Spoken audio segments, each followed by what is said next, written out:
नमस्कार मंडळी, हँडलूम साड्या म्हणजे अशा साड्या ज्या कित्येक कुशल कारागिरीने एकत्र येऊन हाताने विणून तयार केलेल्या असतात। हँडलूम साड्यांमध्ये वेगवेगळे 12 प्रकार मिळतात। त्यापैकी काही लोकप्रिय प्रकार आज आपण पाहणार आहोत, सो व्हिडिओ शेवटपर्यंत नक्की पहा। हँडलूम साड्यांपैकी सर्वात महागडा प्रकार म्हणजे हँडलूम सिल्क साडी। बनारसी, पैठणी, कांजीवरम अशा पारंपरिक साड्यांचे प्रकार हँडलूम सिल्क प्रकारात येतात। या साड्यांची श्रीमंती आजही टिकून आहे। हँडलूम कॉटन प्रकारात माहेश्वरी, गडवाल, कोटा साडी असे लोकप्रिय प्रकार मिळतात। हल्ली हे प्रकार सिल्क साड्यांमध्येही दिसून येत आहे।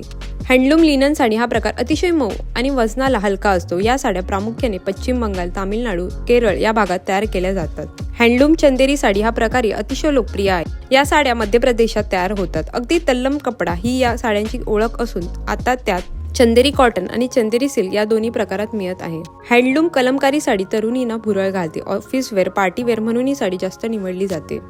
आजचा व्हिडिओ आवडला तर लाईक आणि चॅनलला सबस्क्राईब करायला विसरू नका। चला तर मग मंडळी, भेटूया नेक्स्ट व्हिडिओमध्ये। Till then bye.